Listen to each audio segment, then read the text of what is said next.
Bonjour tout le monde, c'est moi Charlotte et aujourd'hui nous allons voir 5 expressions idiomatiques en français autour des parties du corps humain. Okay, so today we're going to look at 5 French expressions, idioms, verb phrases, all of them are actually, which use parts of the body, so the human body. And to start with, I thought we'd look at quite a well-known song. So it's une chanson enfantine, so it's a song for children really. Here's the la mélodie.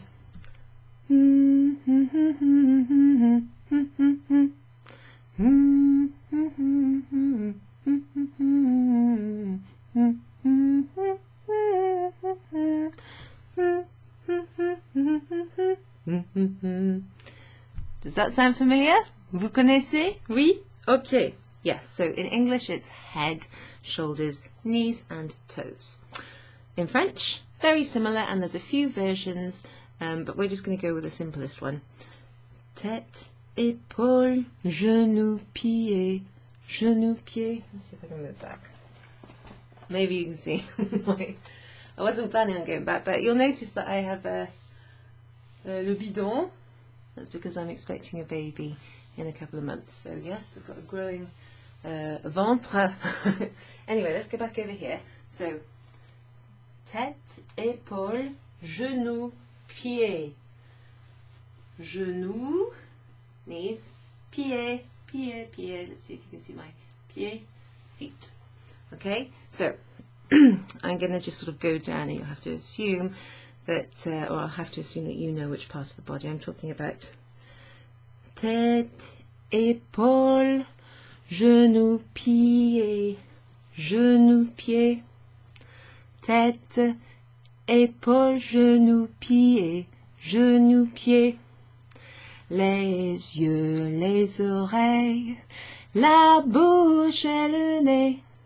Tête, épaules, genoux, pieds, genoux, pieds. Okay, so let's have a look at the words there. We have, so in the song, in the version that I've given you, excuse the rumples there, that's quite an old flip chart that I found. I thought I'd use the back side of it before I go buying any new ones. So on the back side of this, slightly rumpled because it's been rolled up flip chart, I'll show you the words. Tête, got a little circumflex. Tête, and we'll zoom in a bit. So you probably know some of these words.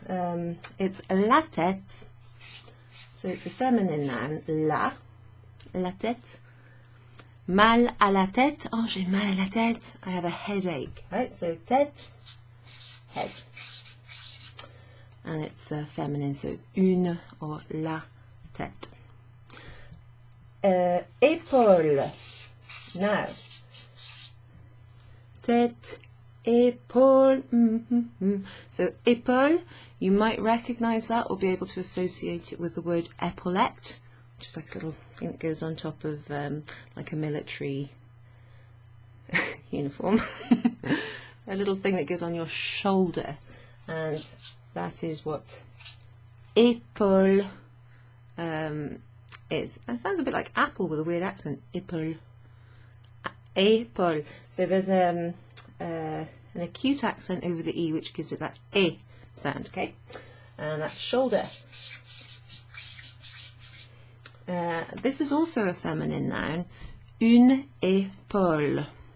But if we were to put the word the in front of it, it would just be L apostrophe, because it's a vowel, a noun that starts with a vowel. But it is une. Une épaule. Okay, so you just can't tell with words that start with an L apostrophe. Okay. La tête, une ou l'épaule. Tête, épaule, genou, genou, genou. How's that spelled then, do you think? Knee. So the word knee is spelt with a G-E-N, genou. Now the oo sound is an O and a U. Oo. Remember, if it was just a U, it'd be U, U. genoux, but it's genoux. And it's a masculine noun, so that's a le genou or un genou. We'll put le. La tête, l'épaule or une épaule, le genou, and le pied, a foot or the foot. Pieds, le.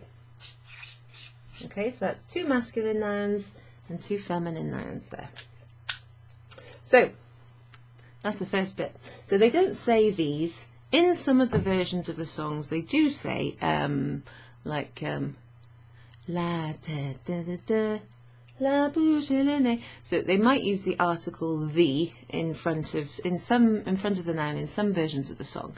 And there's also versions where they say j'ai 2 yeux, 2 oreilles, une bouche et un nez. So there's versions where they say I have 2 eyes, 2 ears, 1 mouth and 1 nose. And then you'll hear the un or une or deux in front of the noun. Okay, so there's slightly different versions. I've just gone with the simplest one. Kind of has to make you think more about what the article is, what the gender is, so there's kind of a reason to it. And on my handout, by the way, this is a video predominantly for my French club members. Your members will receive this handout via email in a digital PDF format. You can click on the links. The first link will take you to the version of the song on YouTube where it's like a little cartoon because it's for children, pour les gamins, les enfants, where you can listen and, you know, you can just listen really, but you can play along if you like, do the actions. Then there'll be a link to this video within this document, and there's also going to be a link to an online quiz where you can test your knowledge of the parts of the body. But it's not just these parts, there'll be other parts too, parts that you might not know. Les cheveux, le ventre, I've mentioned le ventre, haven't I? Growing ventre here, growing. There's another word here which crops up in my handout, le cou, the neck, okay, neck. So this is a sheet for my club members. If you'd like to join my monthly French language club, just email me, get in contact using the details in the description below the video. You're more than welcome.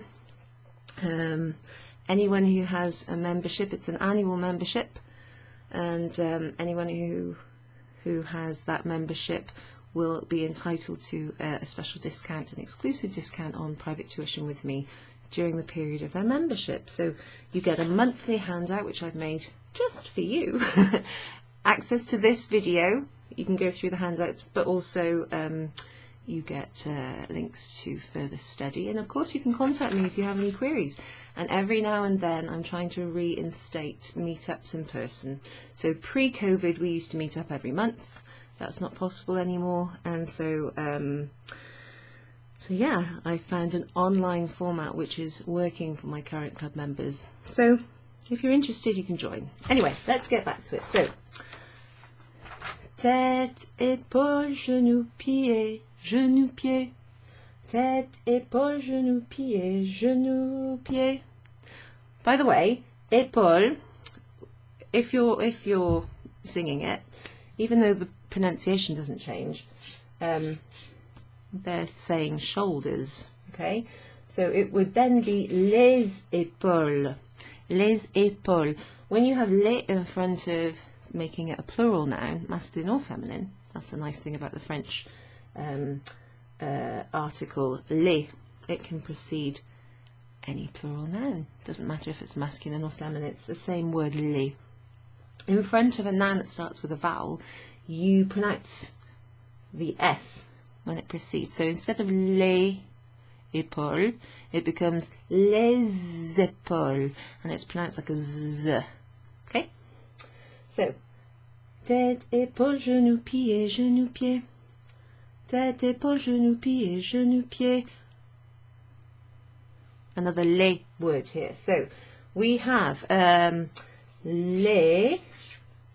In fact, in this version, yes, les yeux. Les yeux.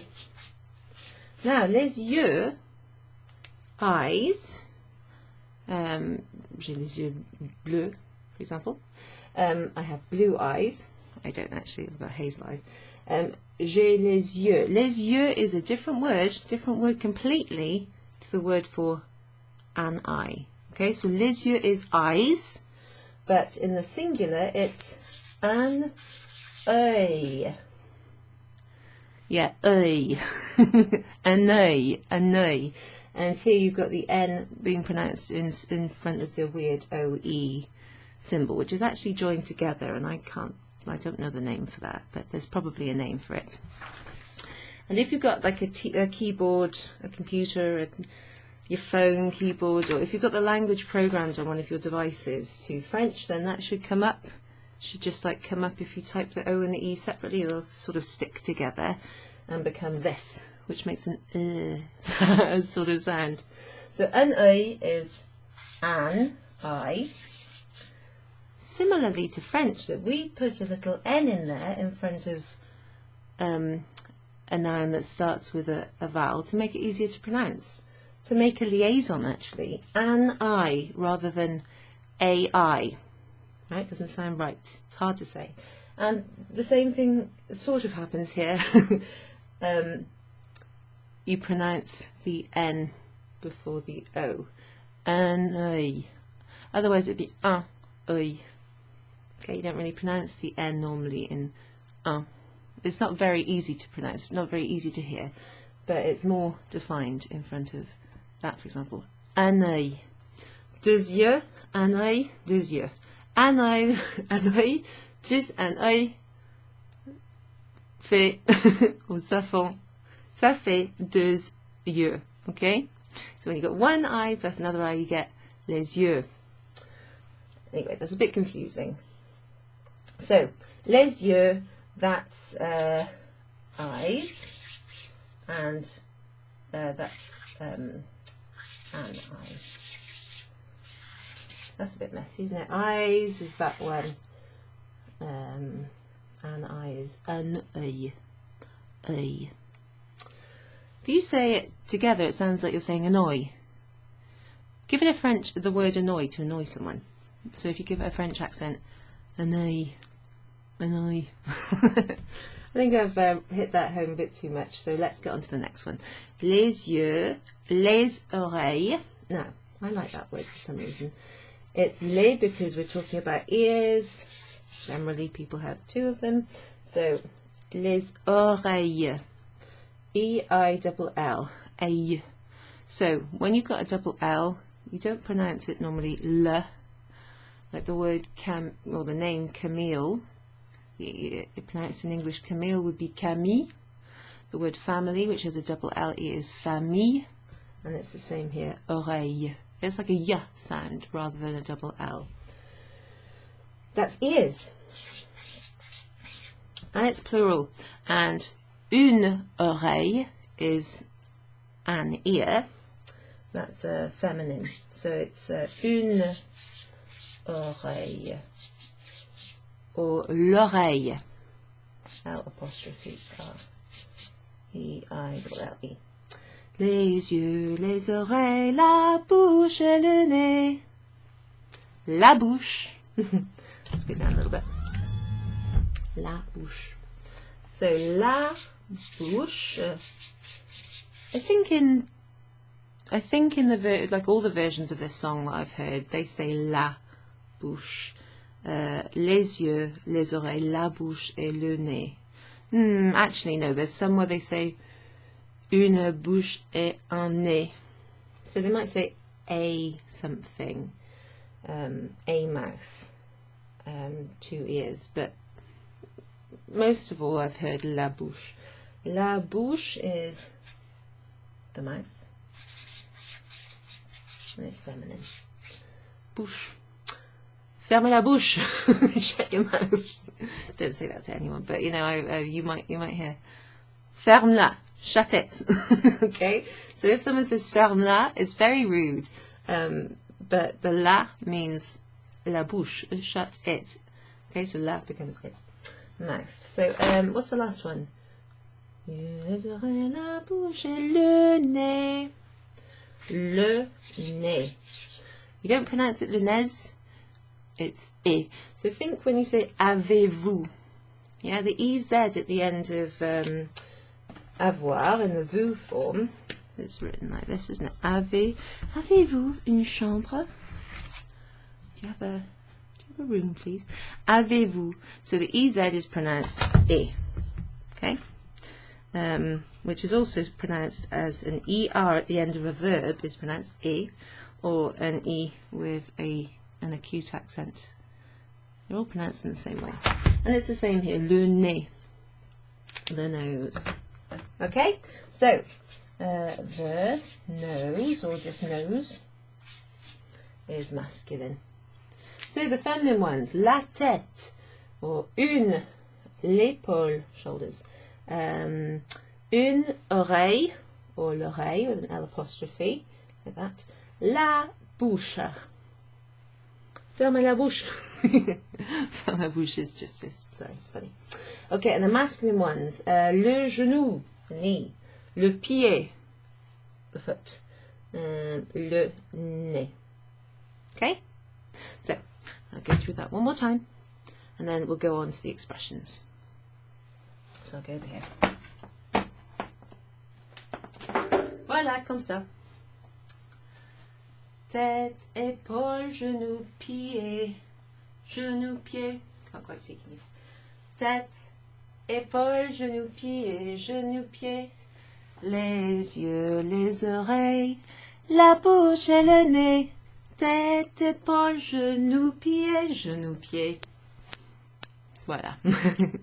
Okay, let's look at the next thing. So the next thing we're going to look at is some expressions. These are idiomatic expressions, so idioms.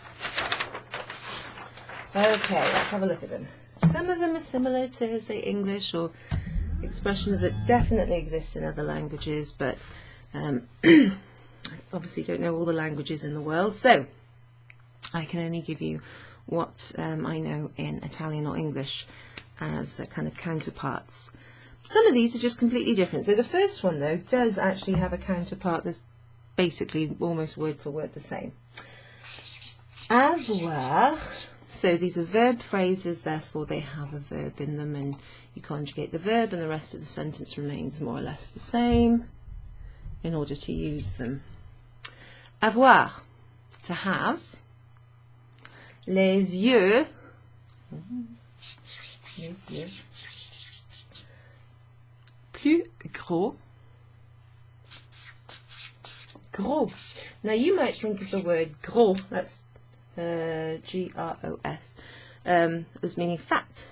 You could use that for fat if you're talking about a person, okay, or grosse, but it can also mean large, or even wide, but large, okay.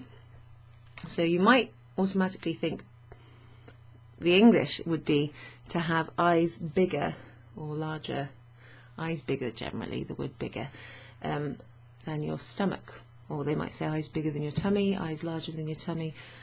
Eyes and tummy are the main things, or eyes and stomach. So those two body parts are the same body parts. Avoir les yeux plus gros que le ventre. Que le ventre. So we've got les yeux, eyes, and we've got le ventre, stomach or tummy. To have eyes plus gros, larger. Plus gros is or plus gros que is a comparison of majority, obviously. Bigger, plus gros. Plus plus an adjective equals bigger. Plus grand, taller. Plus petit, smaller, etc. And the adjective agrees with the gender and number of the noun or nouns that you're making a comparison with. Plus gros is talking about eyes being bigger than the belly. Oh, eyes bigger than your belly. That's what it is. There's a third word that you can use. I think eyes bigger than your belly. I'll change that in my document. So belly is, basically that lower part of your abdomen. sometimes when I'm writing the expressions out and then I translate them, you kind of forget exactly the options, the ways that you can say something in your own language. Eyes bigger than your stomach didn't sound quite right to me, so when I said it then, eyes bigger than your belly, that sounded more idiomatically correct. Ah yeah, we say belly, we don't say tummy. Tummy, stomach and belly could be interchangeable. It just depends, you know.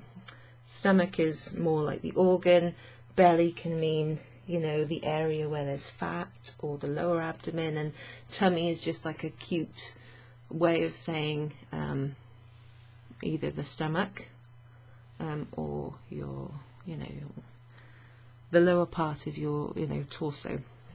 That's just for anyone who's like maybe French or not a British native, doesn't really know the difference there, but belly is quite informal. Right, and you use it as well talking about like a baby bump belly. So let me give you an example. So if that's to have eyes bigger than your stomach or eyes bigger than your belly, then let's give you an example. Mon chien, my dog, a les yeux plus gros que le ventre. Il a toujours faim. So my dog has eyes bigger than his belly. He's always hungry.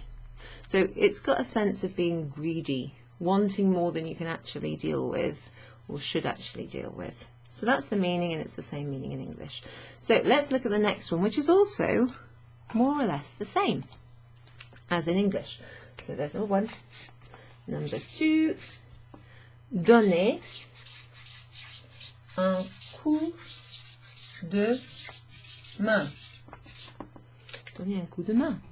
Now you might have come across the word main, la main, un coup de main. Donner un coup de main. Je peux vous donner un coup de main, or je vous donne un coup de main.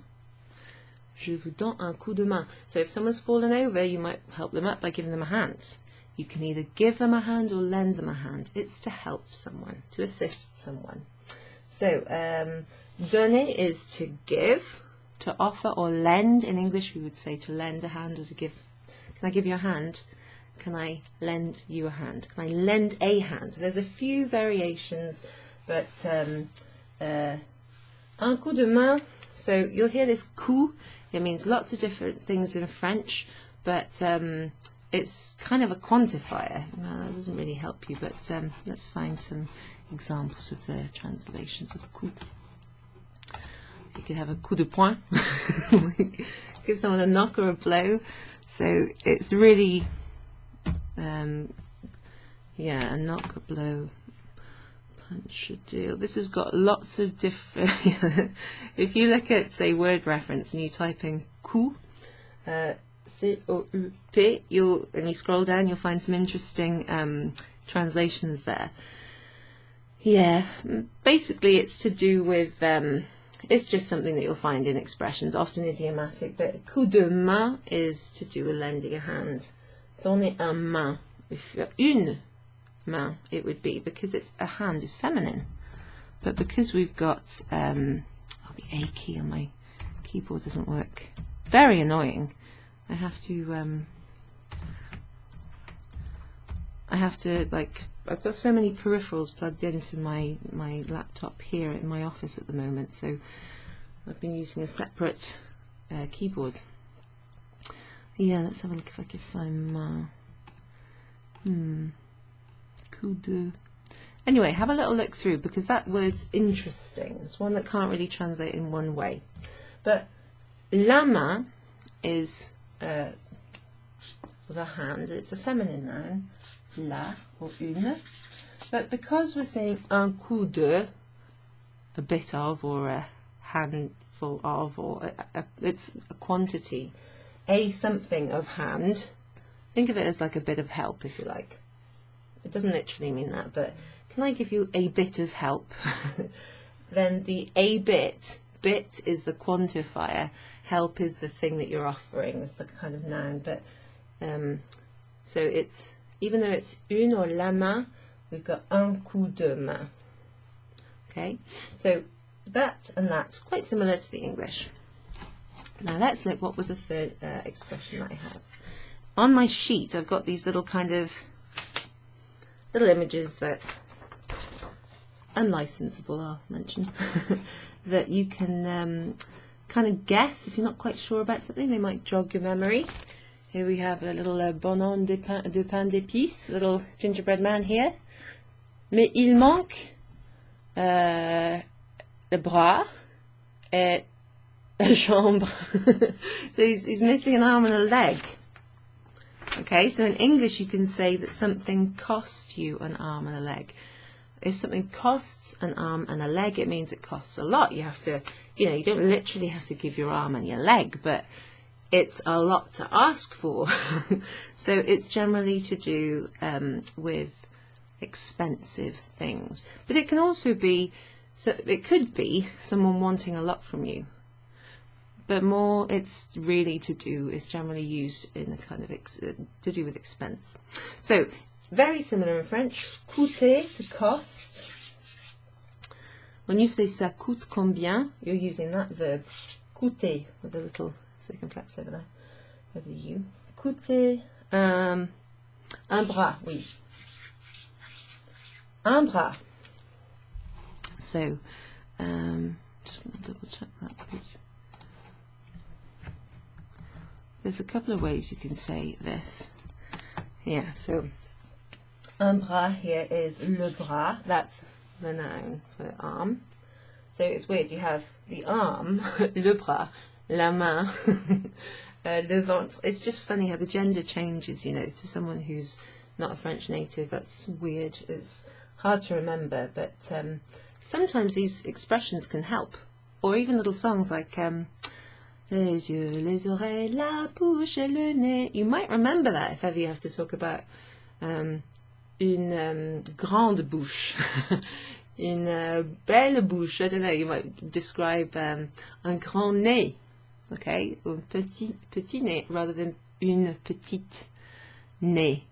You have to agree the article, the adjective with the gender of the noun. So knowing that it's la bouche might help you say une or la, or to use a feminine adjective when you're talking about a mouth, for example. So sometimes these little songs and expressions can help in that way, as a reference point, Coûter un bras. So let's give you an example. In here I've got ce dîner. I'm not writing all the examples, but here's quite a cool little one you might be able to use. Ce dîner m'a coûté. It me has cost. Coûté. That's the past participle of to cost. And that's to me, or me, object pronoun. And then there's the auxiliary verb a, which agrees with it has costed, it has cost. It has cost me this dinner, un bras. You can replace un bras with cher. Ça m'a coûté cher, ça. That cost me dearly. Cher, un bras. When you've got that expression coûter un bras, it's basically synonymous with cher, which is expensive. Right, let's go on to the next one, which is oui. Okay, this one I think is kind of weird, but it's very common. There must be an equivalent somewhere. Actually, the equivalent does have a kind of body part link, so there's a link there. So number 4 is les doigts dans le nez. Sorry, I think it's quite funny. Les doigts dans le nez. Dans le nez. Les doigts dans le nez. Pourquoi? So what I'm going to just do is check that that is plural, because I believe it is. Yeah.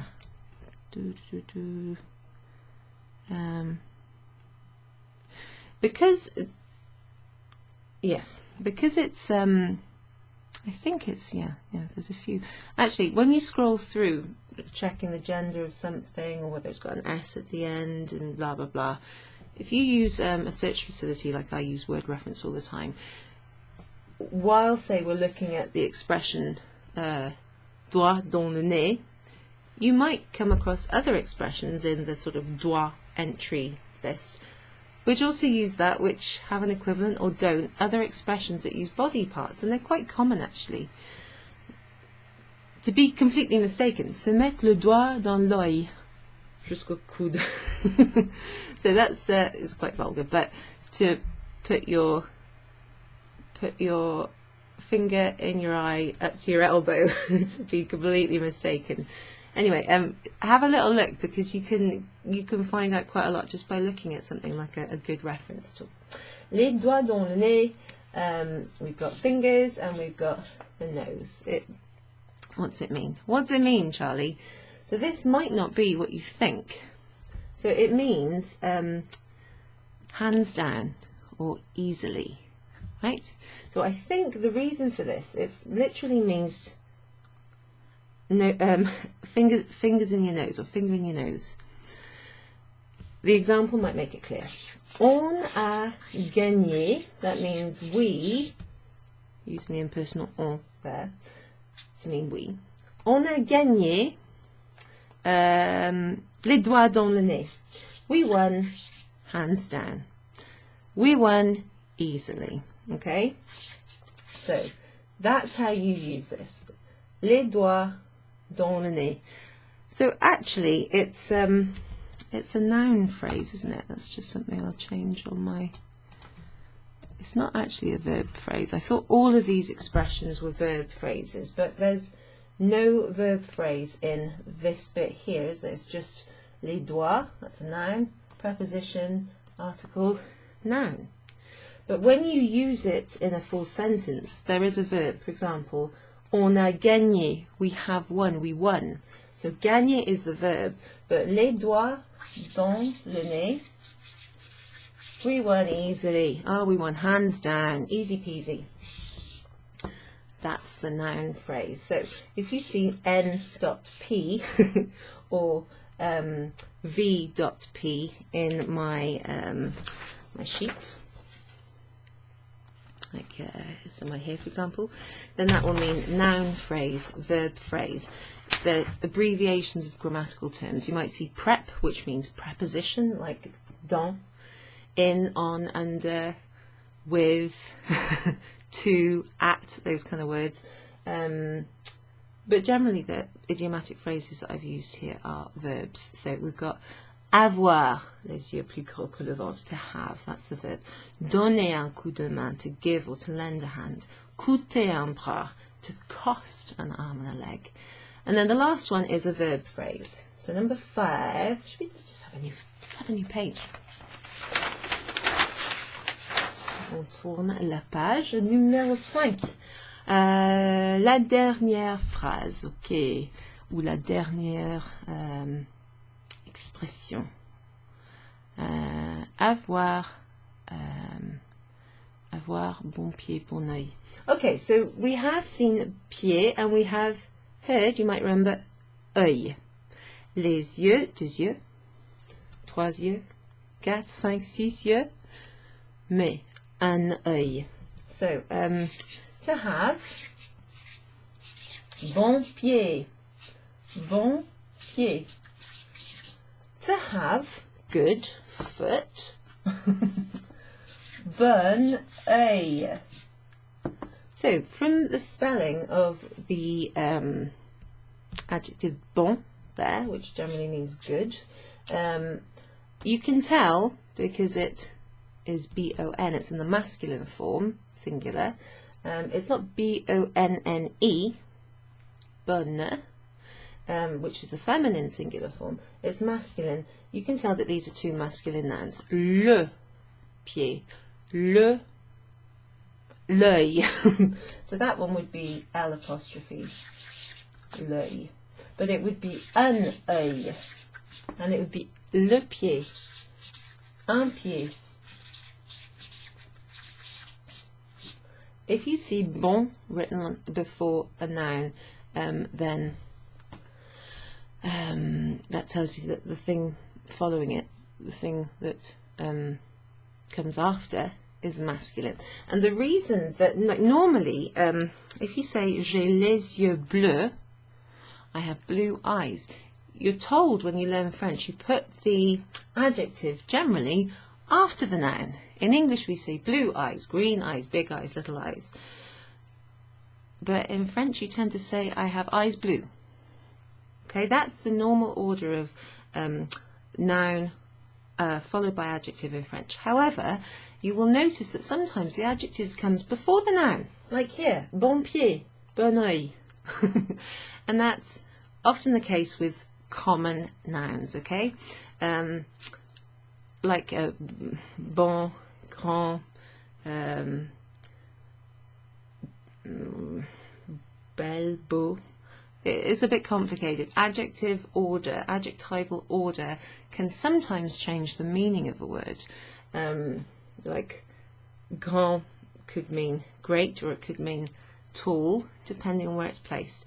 But if it precedes the noun, it's you might also see the form change, but it's because it's a common noun, like good in this instance.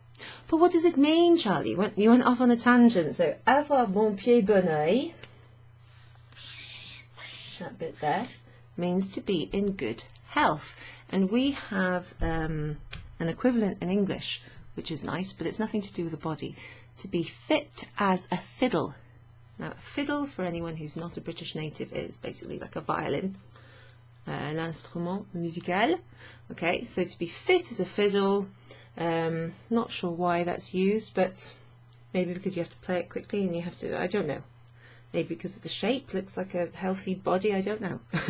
If you know, laissez-moi savoir, okay? But to be fit as, to be. In French they use avoir, and in English we use to be, which you'd think would be être. So that happens sometimes. The main auxiliary verb might not be as you expect. For example, j'ai froid. I am cold. The French use the verb avoir, to have cold, rather than être. Okay? Fit as a fiddle. So let's use that in a sentence. An example. Someone's asking, oh, comment va-t-elle, Marie? How's Marie doing? How is Marie? Oui, ça va. Elle a bon pied, bon oeil.